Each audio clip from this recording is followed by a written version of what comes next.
Hello, Hi. welcome to Thank the you. very first episode of my first official podcast. So excited. From dreams to reality. So I have Art by Fed here. Yes, ma'am. I'm so excited to sit down with you, so excited to talk with you. So let's unravel everything. Yes. So you create art, and I I do. found you on TikTok. Oh, wow. So you make art with ashes. That's one of the things I do, yeah. Yes. Yeah. So not only that, you make, so many different cool pieces. You've been showing me some of your art. It is just a whole, broad spectrum of Yes. everything that you create. But I really want to unravel creating with ashes. Absolutely. So where did you begin with that? How did you get that started? So it's surprising to a lot of people, but that started actually just a few months ago. Okay. It was triggered by TikTok, like everything else that's happened. And ashes started about 4 or 5 months ago. Wow. Yeah. So I've been creating art for a long time. I've been painting the ocean for a while, but it was this moment where a customer says, "Hey, my husband's brother passed away during COVID, and would you be willing to add his ashes into the ocean?" The ocean was very important to them. The ocean is super important to me, and I don't know what it was. It was honestly a moment of, the answer was yes, immediately. There was not a second of hesitation, and like, when you think about it, like you're working with a person that has been cremated. And so, I don't know, I said yes, and I had them shipped and nobody knew. And then when I posted it, it exploded. And in that moment, I don't know, how do you explain that feeling, And so that just became my life. Mm-hmm. That is, Yeah. So when you got the ashes in the mail, so you do a lot of resin art, you use, but when you got those ashes, because that is just not an everyday thing to create with, did you know what you were going to do? How did that? I didn't know what ashes looked like. I just knew that I'm a rational dude.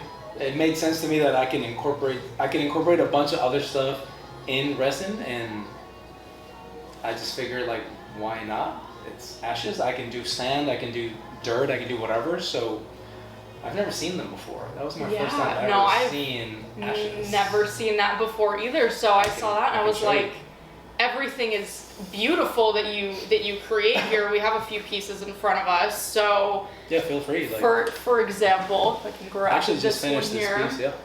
Yeah. So we've got, the resin art up here, along with a lot of, glitter and then some sand, and then you've mixed the ashes in there with the sand. So what I'll do is I can do two things. I can mix them in the sand, or I can sprinkle them on top. Okay. And for the sake of, think about it, right? Like everybody, especially during COVID now, you can't go and just sprinkle the ashes in the sand. It's very ceremonial.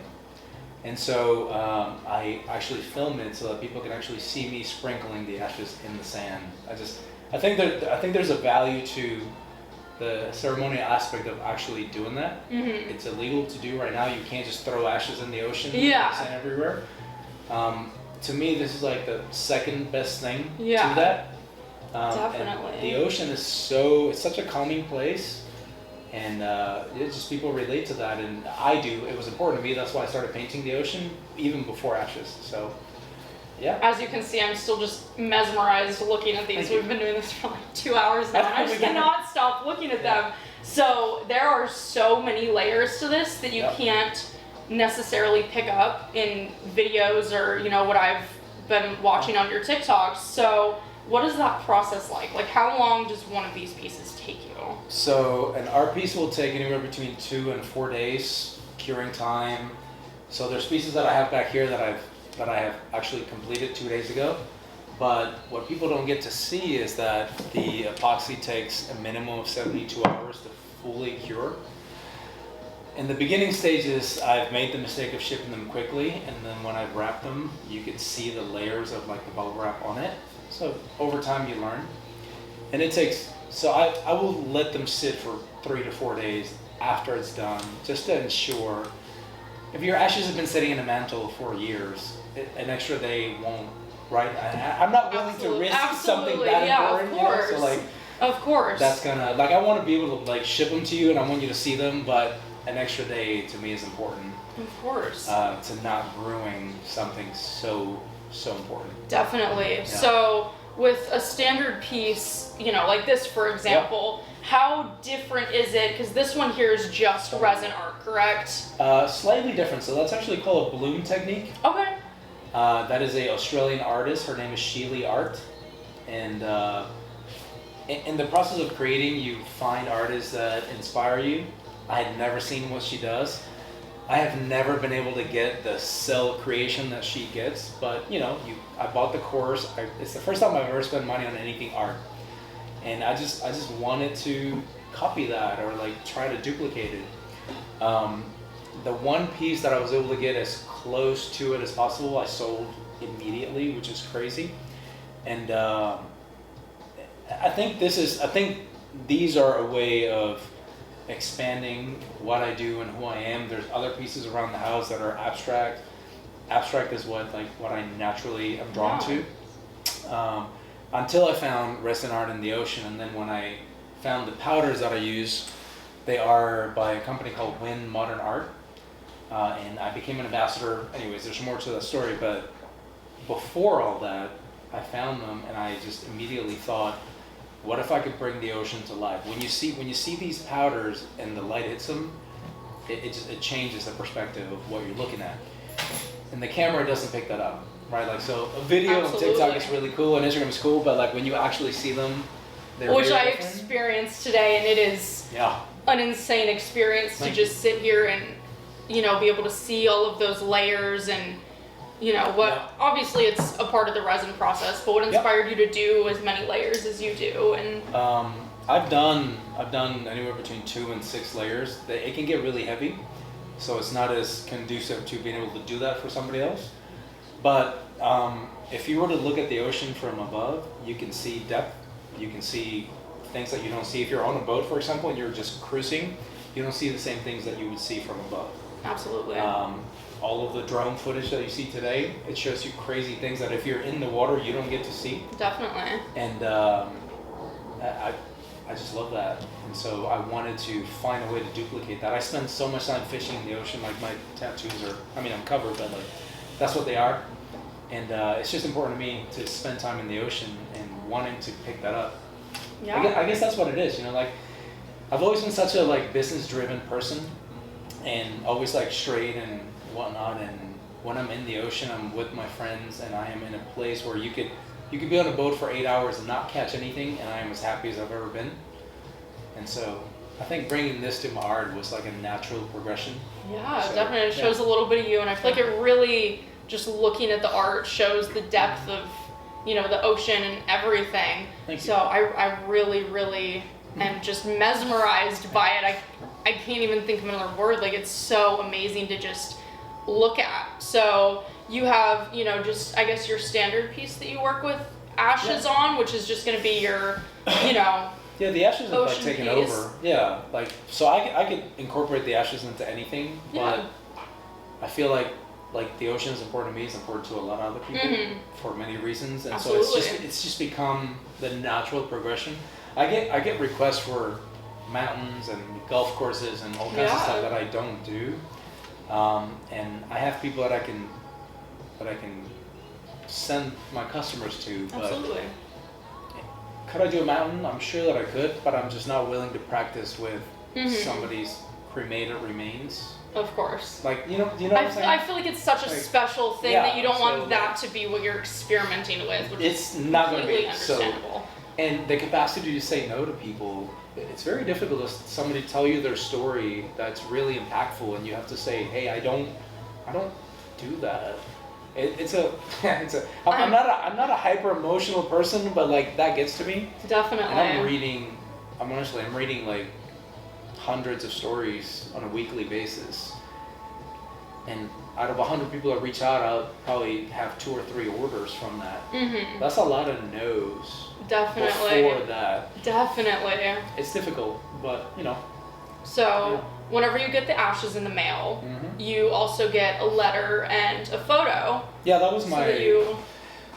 Yeah, that was as I progressed with it, I felt like people would tell me their stories on a text message, and I don't know, an Instagram message gets erased, like somehow they just disappear sometimes. And I didn't want to lose that. Like I felt when I would read it, I needed that to create. Absolutely. So I just began asking people to write me a letter with all the whatever they wanted me to know from their loved one, father, mother, daughter, whatever it is, so that I can actually read it prior to starting the painting, and that guides me to what I would create.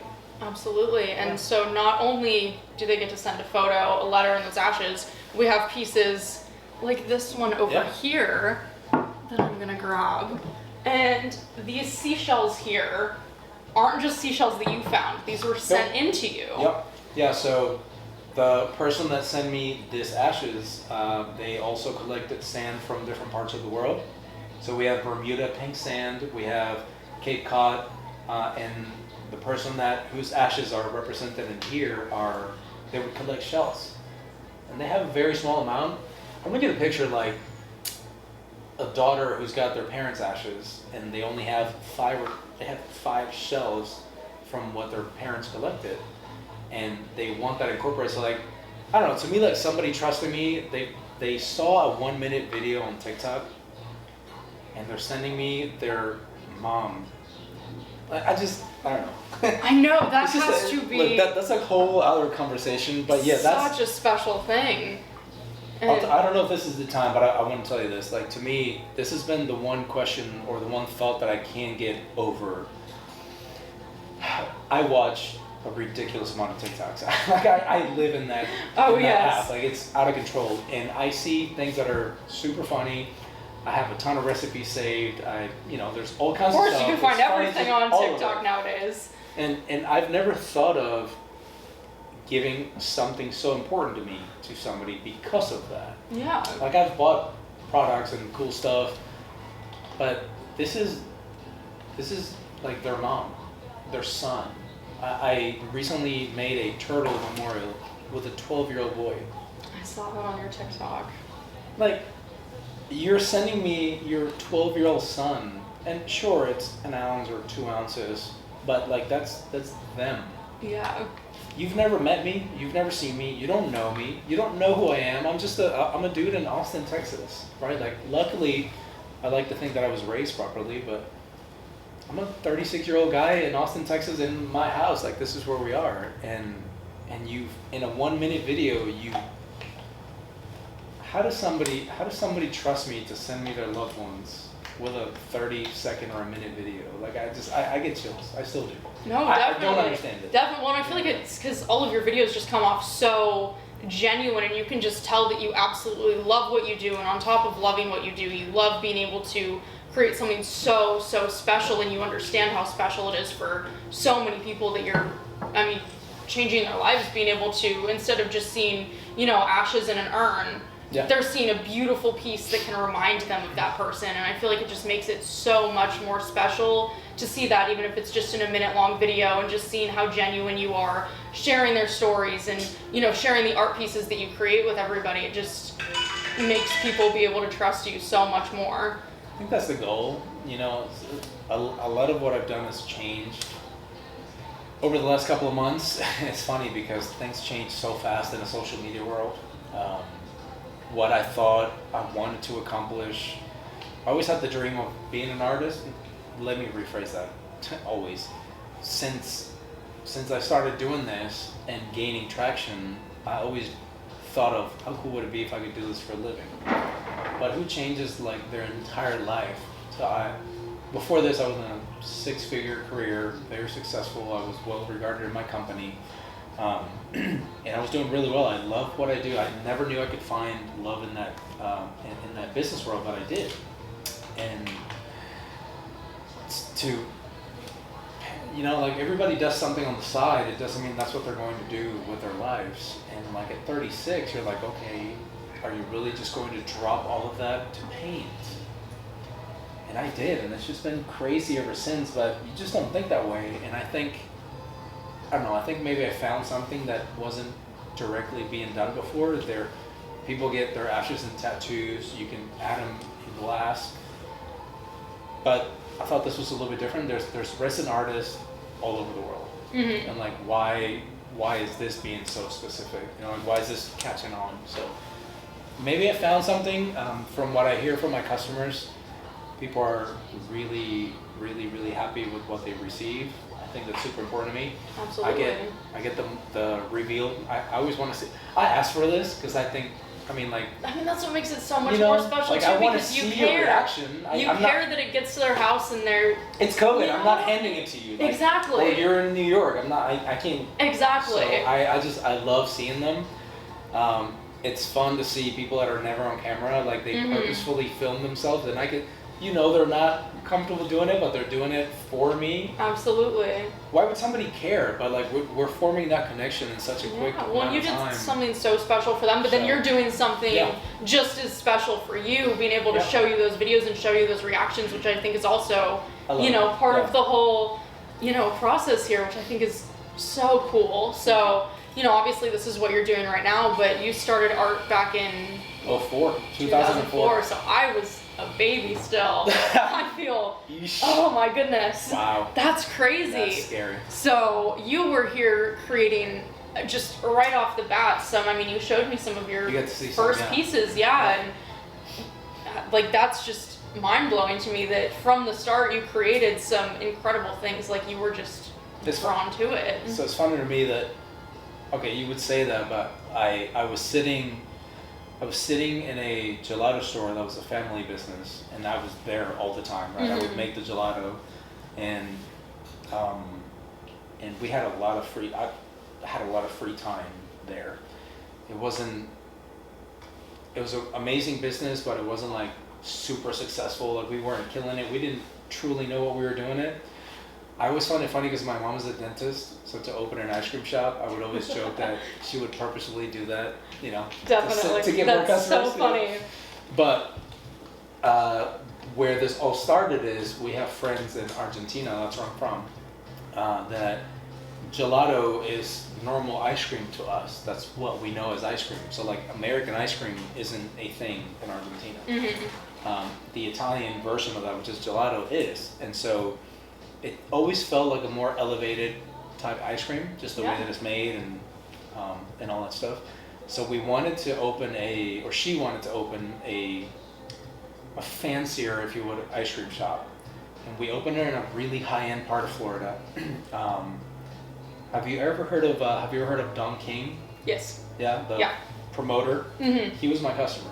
Okay. He lived like across the bridge from where the gelato shop was. Wow. The thing about ice cream is you need people to buy ice cream. You don't need one person that has a lot of money to buy ice cream. You need a bunch of people. So like, the concept was funky, but it also felt weird to charge $5 for an ice cream scoop. It's just the process is so different. No, absolutely. And so we learned a lot from that. But what came from that is that there was a in the little business plaza that we were in, there was a little art gallery next to it. And I became friends. I mean, I was there like 8 to 10 hours a day, if not more. So like you walk in and out. I'm a 20-year-old kid at the time. I was your age. And if you have a lot of downtime, what are you gonna do? Just sit around? Look, I was sitting in my gelato shop with my laptop watching Friends. I'm obsessed with Friends, by the way. And so after 10 hours of being there, and you make all the gelato and everything is done, I would just walk in and out, in and out of the. One night, they were teaching a class, and a local artist says, "Hey, I've seen you here for years. Buy a damn canvas, do something." And somehow that triggered something. Long story short, that day I started painting. I went and pulled out $40 out of the cash register. That's all we had that day. I'm not sure if my mom knows this. She may find out right now. This is a true story. And and I bought one little canvas and 5 colors, black, yellow, red, blue, and I did something. And that started it. I had never painted before. I had never done any drawing before. I can't draw for shit. Okay? I can't do it. I don't know how to do it. I can't either. And you've seen stuff, it just happened. Yeah. So that painting that I showed you earlier was maybe 2 weeks after I started painting. Like, how do you go from like 3 colors to like crazy stuff like that? And maybe it was like in me, you know, like just like waiting to come out. I think so, because I mean, I can't draw for shit either. But that's how I felt. I started painting a little bit, and I mean, it's nothing compared to any of this, but it's definitely a different process, and it's a really cool way to create, and just like you know, really nice little outlet. So even if you would have taken the $40 out of the cash register and you would have just, you know, done it for a few years, gotten some creative energy out and whatever, like that's awesome. But because you were able to switch, you know, the entire route of your life and do this and do what you absolutely love for a living too, is just because of that $40 you stole from the cash register and an art canvas from next door. Is it stealing though? Like, it's my own. Borrowing. Was it stealing? I don't know. Maybe. Taking your paycheck early, however you want to look at it. But so the funny thing about that is many months later, maybe 3 or 4 months later, mind you, I was 22 years old at the time. I started a relationship. We sold a gelato shop. I went into business. And I was now in a new relationship, which lasted 12 years. For those 12 years, I didn't paint, but maybe one time. Wow. So I actually fully committed to painting in 2018. Like, this was just recently. So everything that you see here is all happened in the last couple of years. So what stopped you from painting, or did it just kind of like fizzle out? Did you just stop feeling inspired to pull out a canvas and create? No, it was part of the relationship that I was in, and it was part of the focus of like growing your life and business. You know, like it's almost like the focus shifted. Like, I'm growing up, I'm being an adult, I'm getting my own place with my girlfriend at the time. Yeah. So we went into a business world. At the time, we both worked for the same company. And we were doing really well, or like what you would assume is doing well. Absolutely. And in my mind, like, being successful to accomplish things that I wanted just meant growing with this company. I went to school forever. In 2001, when I moved from Argentina to the U.S., I didn't speak English. Like, it was whatever you would know as Spanish in high school is what I knew. Yeah. So there were years of relearning, and I still have a little bit of an accent, even though I've lost a lot of it. But so like, life just takes you all these different ways, and I went through them, and I was focused on business. I forgot about it in a way. All right, I don't even know where. So we had some technical difficulties. I just got a bunch of new equipment, mostly for this podcast, but I haven't really had a chance to do a whole lot with it with quarantine. So this is the first shot that we're doing it with. So had some technical difficulties, had to switch the camera around, whatever. So we're gonna. I knew you had questions for me. I mean, definitely. We might as well get to them. Absolutely. So I think we left off around like the business topic. So I think like the whole business thing is just really good to be able to have, since now you basically have your own business. Yeah. So I mean, luckily, I guess to me, I will never discredit what I learned over the last 12 years. Yeah. It's shaped me to become who I am in the business world. So, and I'm super grateful because I was successful. So, I think that now I'm able to incorporate that into the art world. Yeah. And so being able to talk to customers differently, yes, it's a way more sensitive topic, but I have all of the training in the world to do that. So, I guess it helps. I don't know. Yeah, no, I mean, yes, definitely, maybe, definitely on just the business side of things, because I feel like that's just something that a lot of people, don't have under their belt, especially starting out on, creating stuff and then posting it to TikTok and being able to make a business out of it. So I feel like that was just a really good, thing to already have in advance. But I didn't imagine TikTok would become a business. I mean, I had a TikTok for a little bit, and then I had this notion that I saw this post that said I'm shadow banned, which I guess it means the algorithm is not showing your work anymore. Yeah. And I had this notion of like, okay, maybe that's actually happening to me, even though I wasn't being consistent. I don't know how. Nobody really knows how it works. Yeah. And so I thought, I'm like, you know what? This is on my personal account, but I'm showing my art, but I'm not being consistent. what if I were to like commit to it fully? And so I decided on a Friday to like cancel everything about my TikTok. And I'm like, okay, I'll restart it next week. And I got nervous because 2 days had gone by and they were not letting me back in. So I'm like, did I screw up? I had 2,000 followers. I'm like, I have 2,000 followers. So like, I don't want to lose that. No, definitely. You know? Like, definitely. And I've been at it for like a couple of months. Call it 2 months. And so, but I'm talking to my friend Patrick. He's also an artist. I'm like, this is what I'm going to do. With him and I always talk business. I'm going to do this. I think it's going to yield different results. I'm going to commit. So I did. I canceled everything, and like Friday goes by, Saturday goes by, Sunday goes by, and I'm like, holy crap, what did I do? I'm like, I lost all my followers. Sitting there contemplating it like. Well, so I was only relating it to Instagram because I've been on Instagram since 2018, and I was able to like gather 1,800 followers. Yeah. So I assumed it would be the same thing. And I just remember like thinking, oh my God, it took me 2 years to get to 1,800. Mind you, I had no social media before that on Instagram.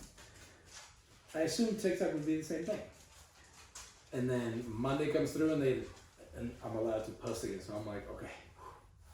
So I started with like Art by Fed, which Art by Fed is my business. Yeah. And first day goes by, a couple of views. Second day goes by, a couple of views. Third day I do a post of a painting, and I like to pay attention to trends. So like I see people talking to the camera, I see them showing themselves, not just whatever they do. I'm a believer that helps your videos. Yeah. Like it needs that engagement, and so I did, and like 4 days in, that video went viral, I guess. You can see like in the first hour if you have like 10 views or if you have 600 views, like what the video might do. Yeah. And from the amount of people that I follow, you can see like some people, you're on TikTok, so you can see that there's people that teach you how to do certain things. Definitely. I was following some of them and I'm like, okay, I'm going to do this, I'm going to try that. Well, I was in that moment where I'm like, I honestly, I wanted to, like, I want this to become a thing, so I wanted it to, like, do something. I didn't want it to, like, spend 2 years, and one video hit, and I had, in, like, 4 days, I had 2 million views on it. Wow. I'm like, what? So it really... So that was, like, by that time it was Thursday. On Friday, I was supposed to go fishing with my friend, and so I am driving down to the coast, and all I'm doing is just like responding to hundreds of messages. I'm like, what did I get myself into? Mind you, this is 6 months ago. Yeah. And so that's how it all started. So. And then it just exploded from there. Yeah. So you have 300,000 followers on TikTok now, roughly. Yep. So obviously that's given you a whole, space to have a business with your art. Were you posting your stuff on Etsy before? I opened an Etsy about a year ago. Okay. And I didn't have anything on it. Yeah. And then when I started on TikTok, I hired a photographer to take picture of the 120 paintings that I had in my house. Wow. I know, walking around, you've seen a lot of them? There's so many everywhere. It's obviously, insane. This does not tell you everything that's here. Yeah. But yeah, I had even way more. Luckily, I've sold a lot of them now. But that's how it started. And then I never assumed that I would sell things that I'd done 2 years ago, but it's happened. So yeah, I opened the Etsy. I didn't know what to expect. I figured I would start doing little things on the side. But it truly wasn't up until the memorial pieces that things just kind of exploded. So I mean, that's so cool that TikTok has been able to give you that platform and give you that, change of career and being able to be in your house, which is just so inspiring to be in. Like we're in my house. Like, yes, this is where I created. So you were nice enough to let me, see your home and see where you create and everything, which is absolutely insane. So your garage, you've just made into your art space. You can just roll out of bed and go create in the mornings. Pretty much. That's how it kind of works. Yeah. So how have you just made this an inspiring place for you? How did you decide to only do it out of your home? I mean, I would like to eventually move into a studio. Yeah. I think there's an element about what I'm doing that, like, if you have to drive somewhere, I don't know how to explain it. Like, to me, there's an element about being able to wake up and spend time with my pups, which you may hear in the background crying. Yes, they're so sad that we're not I know, interviewing them. They want to be a part of it. Come over here. Get on camera. Come here. Come here, Beanie girl.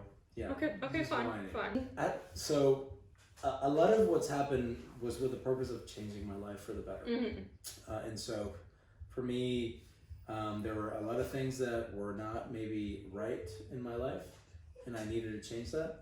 And incorporating art into that just became part of it. So from going to working 14, 15 hours a day for the last 12 plus years to painting, or to making a painting in a few hours and then waiting a couple hours for that to cure and then painting again a little bit. It's hard to explain because the process is long, but the actual action of painting isn't as hectic as a 12-hour work week. Yeah. And that's important to me because I wanted to change my life. It started in my house because of budgetary. I'm leaving a six-figure career and I am painting for a living. So I can't go and spend $3,000 on rent somewhere and then all the stuff for the studio and all these things. So it started, I was painting in the rooms. I showed you earlier some of my guest bedrooms, and I'm by myself in this house right now. And I was painting on the floor. There's videos that you can see 2 months ago with me painting on the floor of a 10 by 10 guest room. Yeah. And then finally I decided to invest in tables and I moved into the garage and I want to turn my garage into my studio. I still think I can do a lot out of there. Technically I could make, I don't know, if I was working like the way that I was before, where my life was only work and not changing my life for the better, I could easily make 15, 20 paintings a week. Definitely. I could, in the sense that the time and the space, like, it allows me to do that, but I don't think that's the point of this. So, well, yeah, I mean, it's not fun if that's also just a 10-hour workday for you and it feels like you're forced to do it. Like, it's nice to wake up and have that creative inspiration and be able to just go and create as you please. And yeah, like I could, you know, like, technically I could. I don't think what I'm doing now is about a regular schedule. So one of the things that I learned when I first thought about it, I'm like, I'm just gonna like power through paintings. I'm just gonna be a beast and I'm gonna do this. And when I started receiving the ashes and I started, you know, storing them in my room and properly like secured and whatnot, and then I started reading the stories, I realized very quickly that whatever energy was taking place in my house was not one where I could just do 20 paintings.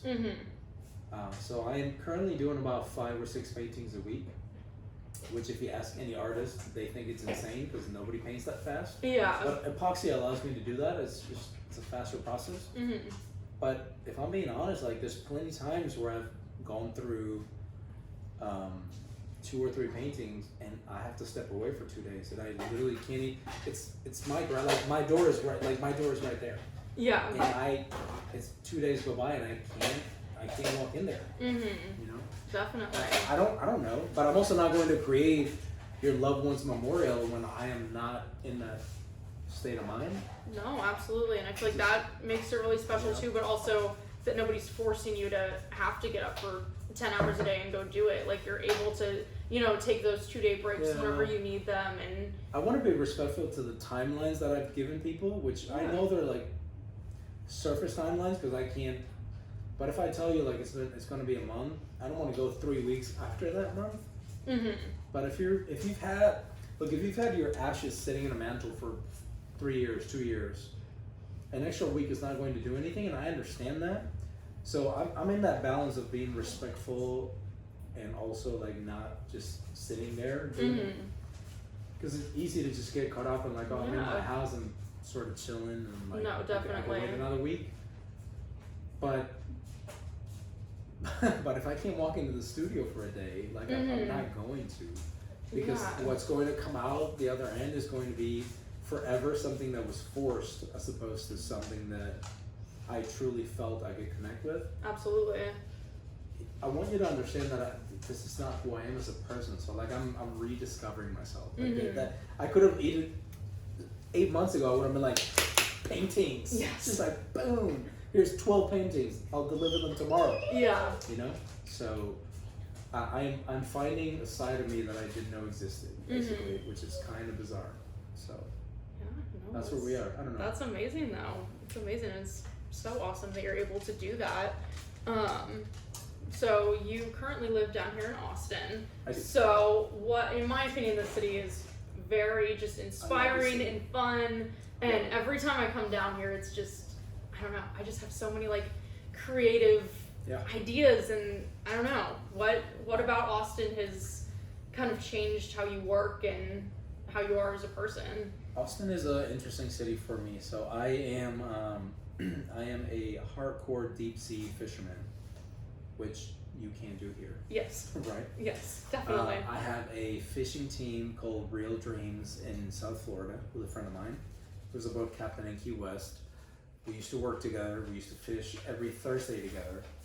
And I only get to fish maybe 2 or 3 times a year now. And so it's interesting to me because my family is in Argentina. 99.9% of my family is in Argentina. My dad is in New York. If you're in Florida, which is where I used to be, it's really easy to hop on a flight anywhere. Yeah. And it's just like a straight flight to Argentina, 7 definitely. hours, 2 hours, 2.5, 3 hours to New York from there. It's not the same from Austin, but I can't leave the city.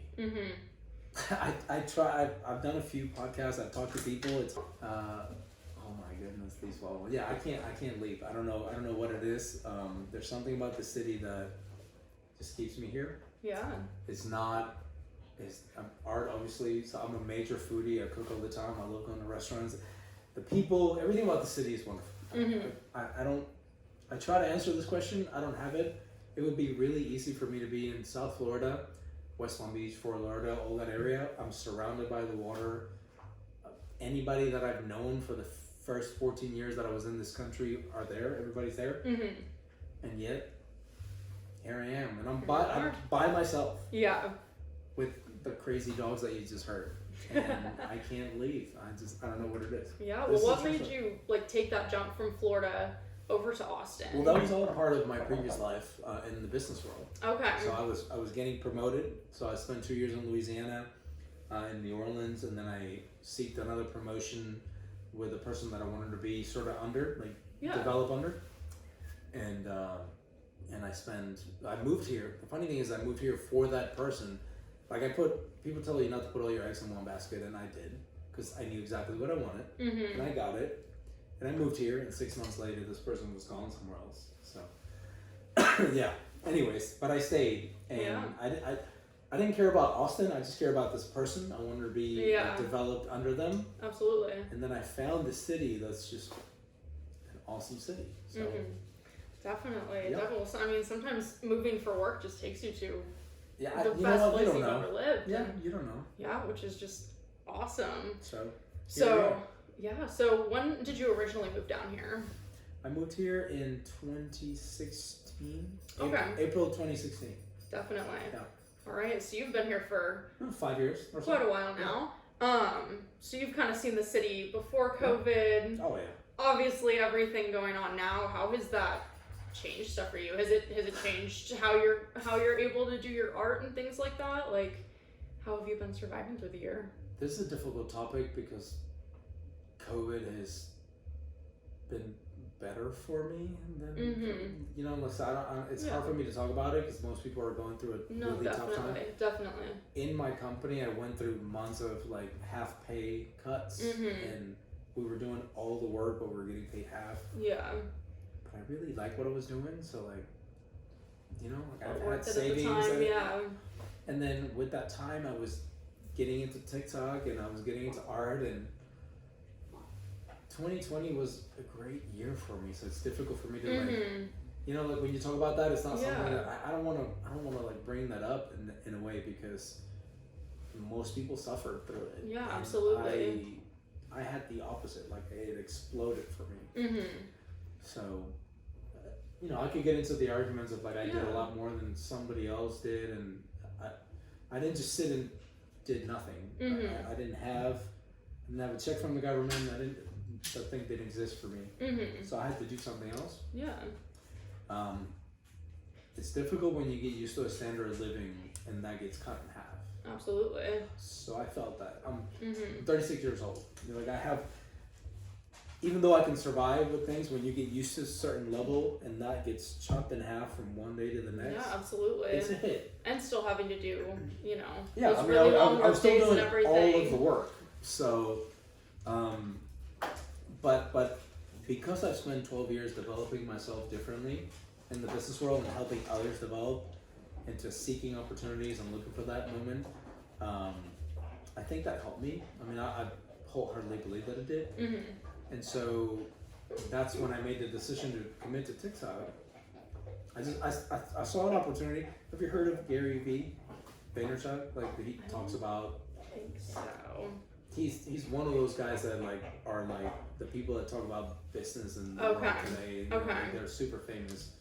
I'll have to look him up because that stuff Gary interests me too. Vaynerchuk. Yeah, I mean he's legit, right? And so I listen to people like that, and it helps me sort of form my thought process. And yeah, I mean like in a way, when I see somebody that's come from another world and they made something amazing, I like to follow in those steps.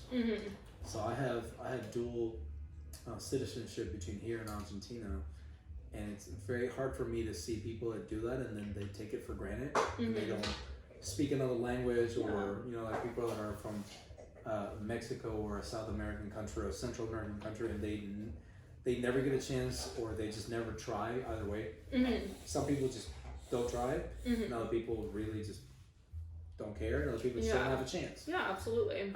I had the chance to do that. I had a chance to be bilingual. I had a chance to come from another country. I had a chance to experience things, and I didn't want to take that for granted because I've lived in other countries and I've seen what people have to go through to accomplish the same things, and it's easier here. It really is. And that's hard to talk about when you don't know, but I've actually seen it, and so it seems to me like I didn't want to take that for granted. Absolutely. I'm sure that could be argued back and forth, but in a way, right? I don't try to minimize the impact of the benefits that I had by being fully bilingual and having a chance to come here and study there and all that stuff. Yeah, absolutely. And you really took that opportunity and ran with it, which I think is awesome. Yeah. So back to the art stuff. Yeah. What? We got into business. Yeah, I know. Well, the business stuff interests me too. So I'm like, I could go on about both all day, but we still have beautiful pieces in front of us and everything. I still keep looking back at them. So what has been like the most life-changing, crazy like thing that you've heard through your art, or like story that you've heard, something that somebody has like shared with you, anything most memorable? Are you ready for this? Oh, I don't know. Am I ready for it? I've shared this 3 times. I actually did not make a painting for this person. I don't know where they are. I don't know if people reach out in the future. Yeah. Right? So some people that I've talked to 4 or 5 months ago, they come back. I will never not remember this story. I had a younger person who reached out to me, and every person that reaches out to me, I realize that they tell me the story without me asking necessarily. Like they see a video and they're like, "Hey, here's what happened to me. I would love to do a memorial piece. What are your prices? What's your timeline?" That's kind of what happens, right? This person in New York, they this is a tough one. They share their story with me, and this is a mother and a father. They're young. They live in New York. The short version of the story is they woke up one morning and they didn't hear the baby cry like a baby would cry. This is a 2-week-old baby. And so they jumped out of bed, they went to check on their baby, and apparently that night somebody had entered their baby's room through a window.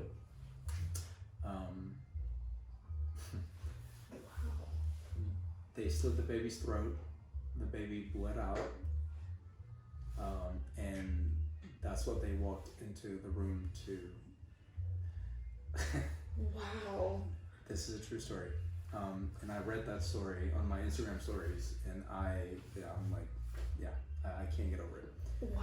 This happened, like, I heard the story like 4 months ago. So this is a young couple who has a 2-week-old baby, and they, you're exhausted as a parent, I have to assume, and you don't hear a baby sleep, you cry, you probably finally sleep a little bit, and then you wake up and you walk into your baby's room because you don't hear her cry in the morning, and you see that. Wow. I know, whiny. Yeah, that's I've heard stories like that before. Nothing as strong as. Let me rephrase that because everybody deals with things differently. To me, when I hear an adult passing for some reason, somehow it's equally important, but I don't have the same impact as that. That one got to me pretty. That was fairly early on, and that was a true story that took place, and I don't think I'll ever forget that. Wow. Yeah, I've had other stories that are maybe like slightly within the loss, which is impossible, slightly sweeter. Father and son are flying their like small like Cessna plane, and they drop. They lose their lives. The plane drops into the ocean, and they can't recover the bodies. They can't find them. And 2 weeks later, divers find the plane, and the young kid is strapped to the plane still, but there's dolphins swimming around the plane, and they're not letting the divers through. Almost like, so the divers tell the mother that they were like protecting the body. Oh, wow. So that got to me as well. Those are like two stories that stay with me. Those are difficult to hear. No, absolutely. I've had crazy loss. There's been COVID loss. There's been a lot of suicides, unfortunately, during this time. But somehow those two just, I mean, you saw me. That one is difficult to remember sometimes. Wow, no, absolutely. So, is it hard for you to hear an abundance of stories? Not, there was a time. So when a post goes viral, I will get a lot. So there was a time where I had a couple of million views on a post, and I was reading about 150 stories a day for like a week straight. That was very difficult. Yeah. When on a normal post, it's more manageable. But if I get lucky enough to have something go viral where a lot of people can see my art, then the stories come in. Yeah. And that gets very difficult. Definitely. Yeah. Definitely. Especially reading so many of them all at the same time. Yeah. I don't know if I'm gonna be able to do that forever, but I can still somewhat manage it. So Definitely. I'm doing it. I'm reading them. Definitely. It can be overwhelming. Yeah. No, for sure. I mean, has it changed your perspective on things? A lot. I can imagine. Yeah, I'm not a. I think I was sharing with you guys earlier. I'm not a crazy religious person. I'm not, but I'm always open to learning things. Absolutely. And I'm in the same boat with you on that one. Yeah, and so I'm not close to anything, but I want to learn other people's thought process. Yeah, absolutely. Yeah, it's time to lighten up the mood, I think. I think so too. So, another story that you were telling me earlier, but that I really wanted to get into a little bit more. A lot lighter, right? A lot lighter. Yeah. Wow. So Megan Strainer bought art from you. She did. So I want to hear a little bit about that. It's exciting from the fact that my art is in a famous person's home. Yeah. It is. It was a surprise, right? So I had a painting similar to, I don't know if you can see the islands up there. Yeah. So that one, for those who That's a memorial cannot piece, see, yeah. is gonna have those Yep. glass crystals in it, and it's gonna Yep. be another ocean piece with. Yep. So You know. the inspiration for that piece, I hope it can be seen, but the Yeah, inspiration for absolutely. the glass island pieces there is from a painting that was sold and purchased by Megan Trainor. I had this painting that I had made. I had this idea of glass islands from the company that I represent, Win Mhm. Modern Art, and it was this beautiful light ocean piece with like rocky glass kind of like islands, and I sold it on. I had it on Etsy, fairly inexpensive, just because I was selling through old paintings. Yeah. Old. When I say old paintings, like 5 months old, not like 3 years, but in the world that we live in today, Mhm. that's old, right? Definitely. This is crazy. I know. So I get an Etsy order while I am shipping 3 other paintings. So I'm like, oh cool, I had a sale. And so I'm shipping everything really quickly. I message the buyer and it says CJ Trainer. Yeah, whatever. I don't think twice. I honestly didn't even, I don't know how to, it didn't register. It Yeah, was you just- didn't connect the dots It's there. just whatever. Yeah. Every time I get an Etsy order, I'll message my buyer. I'll say, thank you so much for your purchase. I hope you love it. Reach out to me. A lot of people respond. A lot of people just whatever. Like they're just like, they just want the art, Yeah. which is cool. So I moved on with my life. Usually takes about a week to arrive wherever it's going. Mm-hmm. But I was also shipping like 3 or 4 other paintings that same day.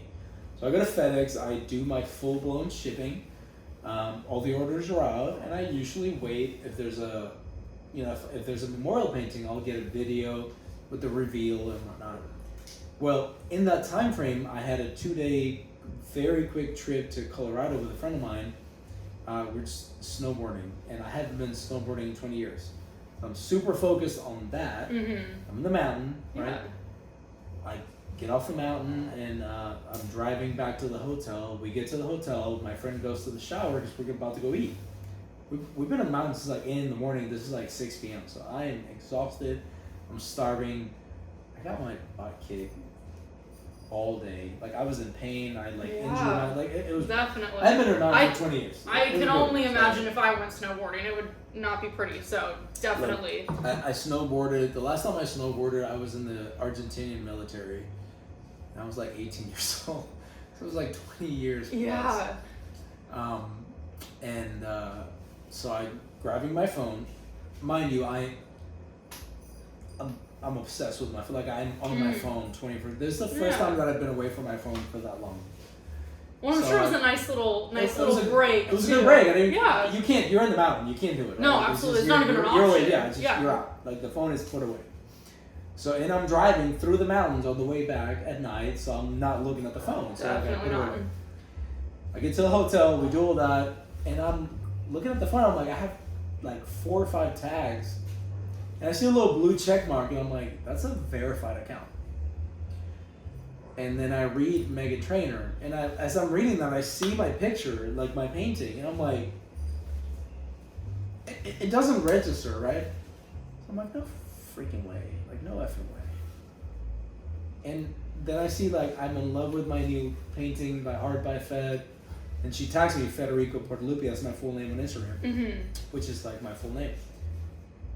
And I started acting like a kid starstruck, which I don't get that way, but I'm like, get out of here. Like, that actually happened. Yeah. So yeah, so it turns out that it was she. How did she find my Etsy? Like I have no clue. I have no idea. Yeah. I only have like 10 or 12 paintings on Etsy. Like I don't have a whole lot. Mm-hmm. Well, that painting. Oh boy, puppies are playing.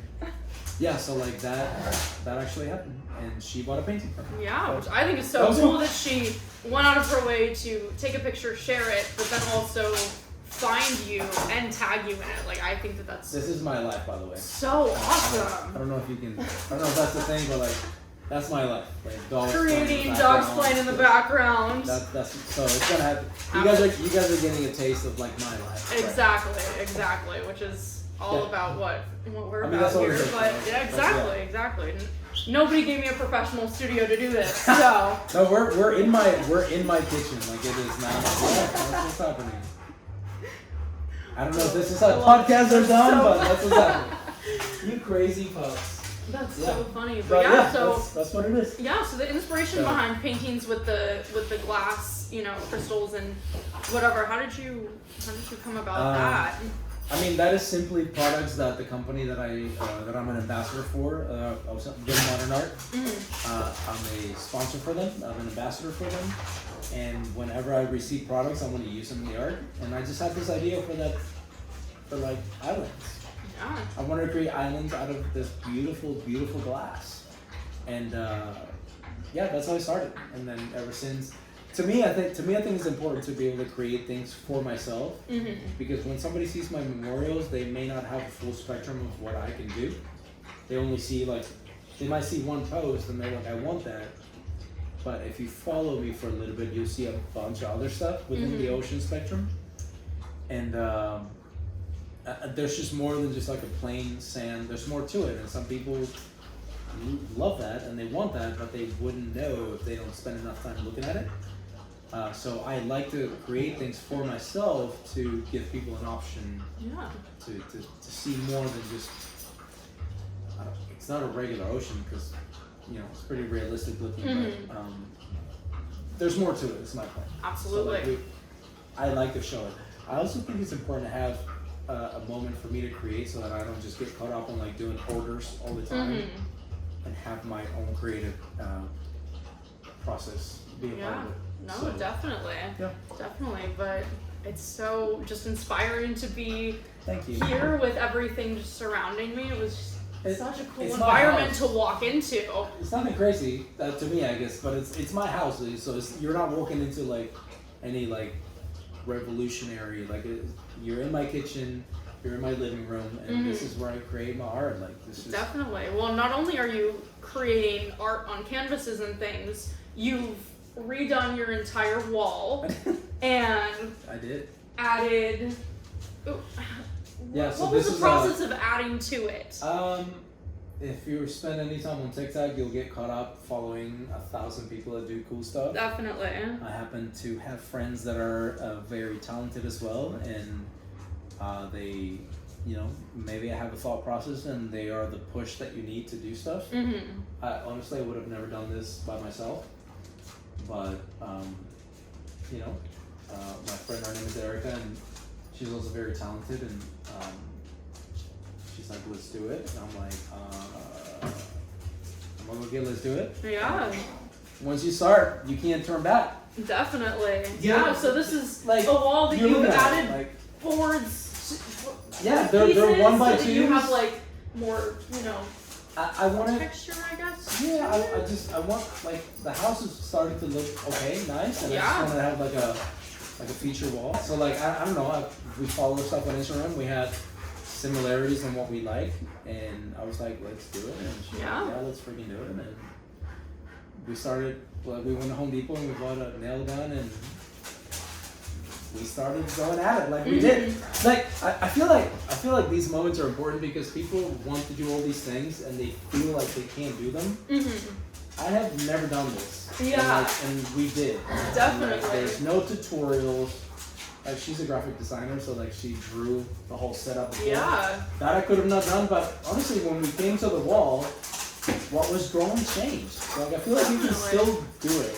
And so you had to fill in the wood pieces and then top everything all around and then paint it, and here we are. It took us 48 hours. Wow. Really 2 days. But it looks cool. This is not a traditional first podcast, I feel. This is what It's all good.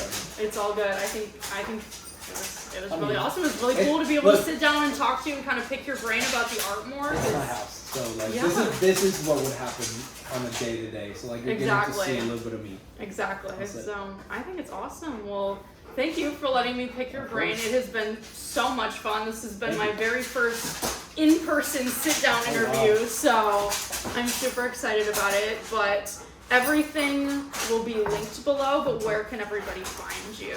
So, you can find me on Instagram, you can find me on Facebook, you can find me on TikTok. The tag is Art by Fed, all together, one word. All right. So, Art by Fed, if you would. Perfect. Art by Fed, it's really, I thought it was easy. People start throwing R's where they don't belong. It's not Fred.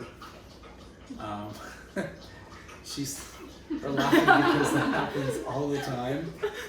Like my tag says Art by Fed, and I get a message, "Hey Fred." I'm like, it's in the tag. I'm like, "Hi, what's up?" That's too funny. Well, So it's not Fred, it's Fed. Yes. F-E-D, 3 letters. That's it. That's what it is. Perfect. Well, everything will be Yeah. linked below, and then I'm going to be showcasing a little bit more of the art, your studio, whatever you'll let Thank me you. show. Go Of crazy. course, the dogs. Of course. On my Instagram, so that'll all be on my IGTV. But thank you for Thank you. letting me in your home and Thank you being for on having my me. podcast. It was a ton of fun. I appreciate it. Absolutely.